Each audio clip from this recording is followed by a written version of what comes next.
Hello friends, mathematics tutorial channel में आप सभी का वेलकम। आज हम बताएंगे सिंप्लेक्स मेथड के एक प्रॉब्लम के बारे में।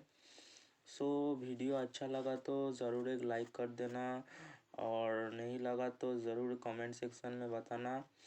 एंड वीडियो ना टर्न कर एंड तक हमारे साथ रहिए, वीडियो आपका बहुत पसंद आएगा। Thank you. चलिए वीडियो स्टार्ट करते हैं। देख लीजिए, ये है आज का हमारा प्रॉब्लम।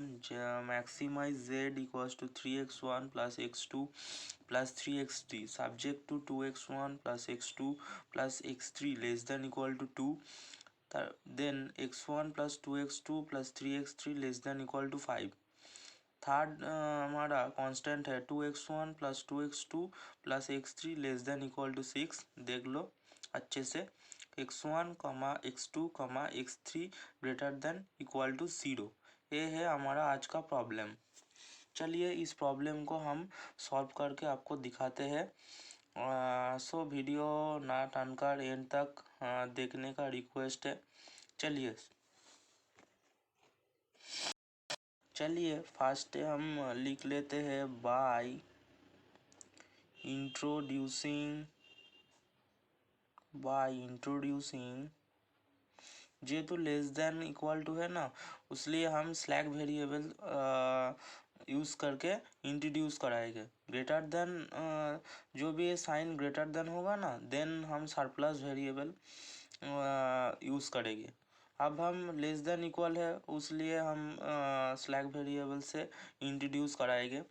बाय इंट्रोड्यूसिंग स्लैक हम लिख लेते हैं। आप भी एग्ज़ाम में इस तरफ लिखोगे तो अच्छा मार्क्स आपको आएगा, अच्छा आपका मार्क्स आएगा।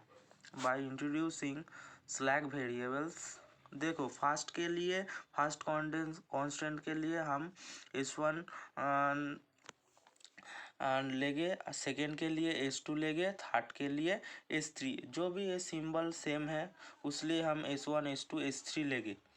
Introducing slack variables s1 x2 s3, then हम the given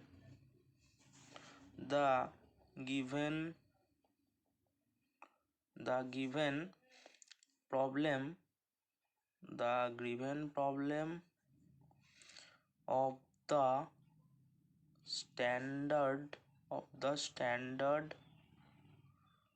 हम इस फॉर्म को स्टैंडर्ड फॉर्म में रिड्यूस करेंगे। Standard form is maximise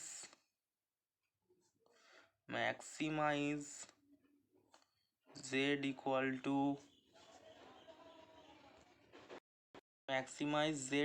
to होगा 3x1 plus x2 plus 3x3 plus 0 s1 plus होगा 0 s2 0 into s2 plus 0 dot s3 subject to हम लिख लेंगे 2x1 plus x2 plus x3 plus s1। Because हम first content से slack variable लिया है s1, उसलिए हम s1 पुट करेंगे इक्वल टू s2 हो जाएगा। कारण बिकॉज हम इस फॉर्म को स्टैंडर्ड फॉर्म में रिड्यूस करेंगे। आप जानते हैं स्टैंडर्ड फॉर्म के रिड्यूस करने के बाद ये इक्वल हो जाएगा, लेस देन का साइन इक्वल के साइन में आएगा। नेक्स्ट देखो x1 plus 2x2 plus 3x3 plus s2, because हमने स्लैक वेरिएबल s2 लिया है, इक्वल टू होगा 5। 2x1 plus 2x2 plus x3 plus s3 equal to 6 हो जाएगा। And x1 x2 x3 s1 s2 s3 greater than equal to 6 हो greater than equal to 0 हो जाएगा। देखो अब इस स्टैंडर्ड फॉर्म से हमारा बेसिक सॉल्यूशन निकल जाएगा, initial basic solution. And initial initial basic solution is given by आप जानते हैं x1 का इनिशियल बेसिक सॉल्यूशन आएगा 0, x2 का भी सेम, x3 का भी सेम, s1 का आएगा जानते हैं 2, s2 का आएगा 5, आप जानते हैं s3 का आएगा 6। समझ में आया? x1 का 0, x2 का 0, x3 का 0, s1 का 2, s2 का 5, s3 का 6 आएगा। देख लो अच्छे से। अब हमने उस स्टैंडर्ड फॉर्म को मैट्रिक्स फॉर्म में कन्वर्ट करेंगे। राइटिंग द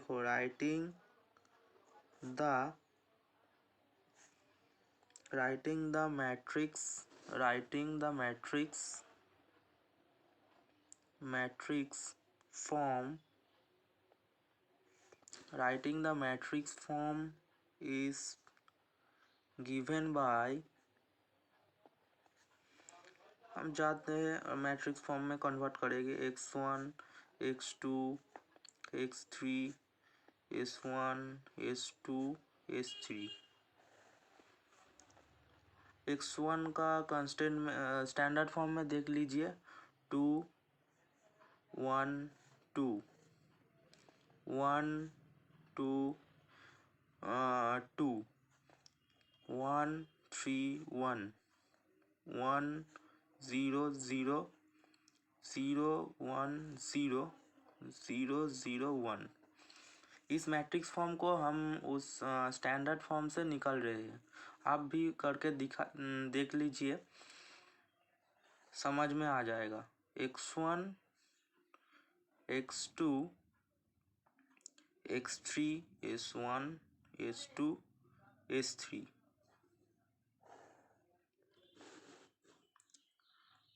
बेसिक आएगा 2 5 6। बेसिक में देख लीजिए फ्रेंड्स, हम फास्ट सिंप्लेक्स टेबल उस मैट्रिक्स फॉर्म से लिख दिया। ध्यान से देख लीजिए, सिंपल है, जस्ट उस हम मैट्रिक्स फॉर्म से लिख दिया मैट्रिक्स के टेबल से। चलिए अब हम देख लीजिए, इजी है, आप समझ में आएगा, देख लीजिए ध्यान से। अब हम जेड माइनस सी जे निकालेंगे।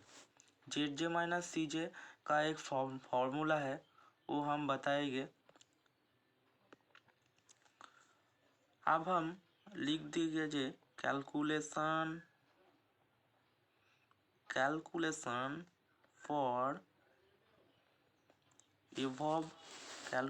For above table. जेड देख लीजिए friends, Z minus C J का एक फॉर्मूला है C B into X B minus C B, ये है फॉर्मूला। चलिए फर्स्ट हमने Z one minus C one निकालेंगे। Z one minus C one X one minus C one. आप जानते हैं सी वन, चलिए इस टेबल में देख लीजिए, सी वन 3 है, सॉरी ये है हमारा C1 2 इंटू 0 2 इंटू 0 0 -3 आएगा। आप जानते हैं 0 इंटू 2 0 0 इंटू 1 0 0 इंटू 2 0, देन -3 आएगा। सिमिलरली Z1 -3 हो जाएगा -3। सिमिलरली सेम प्रोसेस में हम Z2 -C2 करेंगे। Z2 -C2 C2 x2 -C2। आप जानते हैं ए भी -1 आएगा, बिकॉज यहाँ पर सी बी 0 0 0 है, इसलिए -1। सिमिलरली नेक्स्ट देखिए, ए भी -3 हो जाएगा, -3। सो Z3 -3 हो जाएगा, -3 हो गया। Z4 -C4 देखिए सब लोग सेकेंड सिंप्लेक्स टेबल हम लिख दिया। वो फर्स्ट टेबल में S1 का जाएगा, S1 रिप्लेस करके X1 हो जाएगा, कारण डिपार्टिंग एंटरिंग वेक्टर X1 आया था, उसलिए हम S1 का जगह X1 लिख दिए। X1 का वैल्यू 3 है, उसलिए CB का अंदर 3 आ गया। जस्ट सिंप्लेक्स टेबल सेकेंड से कैलकुलेट कर हम मीन रेशियो ढूंढेंगे। आप जानते हैं यहाँ पर -3/2 मोस्ट नेगेटिव है, इसलिए हम इस पर एरो दे दिया। 5/2 हमारा मीन रेशियो आएगा। कैसे आएगा चलो दिखाते हैं।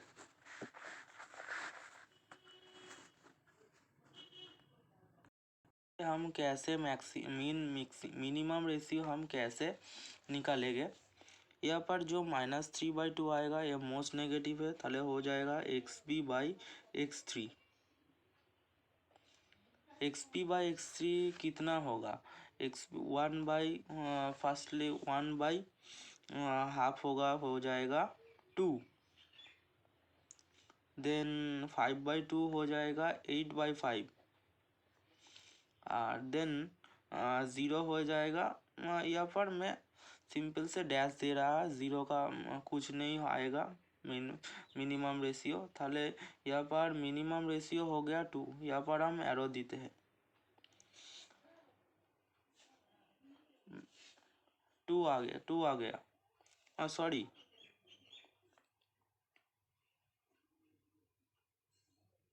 हाँ सॉरी 2 आ गया, 2 सॉरी। मिनिमम रेशियो 2 नहीं, मिनिमम रेशियो होगा 8/5। 8/5 हो गया हमारा मिनिमम रेशियो। और हम R1 डैश एरो दिए, R1/2 लिखा है। कैलकुलेशन पर टेबल का कैलकुलेशन किया इस ऑपरेशन से, इस रो ऑपरेशन से हमरा सेकेंड टेबल का ऑपरेशन किया। देख लीजिए R1 डैश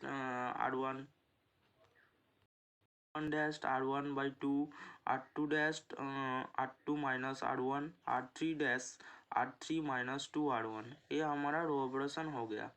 चलिए अगला टेबल देख लेते हैं, थर्ड टेबल। चलिए देख लीजिए, थर्ड टेबल हम क्रिएट कर चुका। एक सेकेंड टेबल में आया था X3 में डिपार्टिंग वेक्टर आया था, इसलिए हम S2 के जगह रिप्लेस करके X3 लिख दिया। X3 का वैल्यू है 3, देख लीजिए X3 का वैल्यू है 3, इसलिए हम लिख दिया। और जो हमने रो ऑपरेशन किया ना, उसलिए हम लिख दिया R2 double dash R2 dash 5/2। ये हमारा रो ऑपरेशन है, देख लीजिए। R1 डबल डैश, सॉरी यहाँ पर हो जाएगा R1 डबल डैश। एरो देकर हम लिख दिया R1 dash minus half R2 dash. ये है हमारा रो ऑपरेशन, ये हमारा किया टेबल में अप्लाई किया। ZJ माइनस CJ का वैल्यू आप टेस्ट करके देख लीजिए, ये आएगा। ओके, चलिए देख लीजिए, यहाँ पर हमारा ऑप्टिमम सॉल्यूशन आ गया। ऑप्टिमम सॉल्यूशन आ गया, माइनस नहीं हुआ, सब ग्रेटर देन हुआ। देख लीजिए हमारा टेबल में सारा सॉल्यूशन ग्रेटर देन आ चुका है, इसलिए हम since all ZJ minus CJ greater than 0 for all J, ये हमने लिख दिया। The solution is optimum. So simplex method optimum solution में कंडीशन कर गया एंड गिवन बाय X1 का वैल्यू आ गया 1/5, X2 का 0, X3 का 8/5। सो हमारा वैल्यू आ चुका। हम इस लास्ट में हम Z मैक्स निकालेंगे, Z मैक्सिमम का वैल्यू निकालेंगे। जो भी ये मैक्सिमम का प्रॉब्लम है, उसलिए हम Z मैक्स का वैल्यू निकालेंगे। Z मैक्स का वैल्यू कैसे निकालेंगे? हम प्रॉब्लम में देख लिया जो हमारा मैक्सिमाइज Z क्या था, 3x1 था। 3x1 plus x2 first problem के शुरू में हम इस लिख दिया था 3x3। देख लीजिए x1 का वैल्यू आया था 1/5, हम 3 × 1/5 हम लिखेंगे। x2 का वैल्यू आया था 0, x3 का वैल्यू आया था 3 इंटू 8/5। x3 का वैल्यू आया था 8/5, 8/5 हो गया। देख लीजिए ये हम कैलकुलेशन 3 इंटू 1/5 हो जाएगा 3/5, और 3 इंटू 8/5 हो जाएगा 24/5। Simple calculation. 5 हमारा LCM का वैल्यू है, 5 3 प्लस 24 27/5 आ गया। हमारा आंसर हो गया 27/5। सो वीडियो अच्छा लगा तो ज़रूर एक लाइक देना। थैंक्स।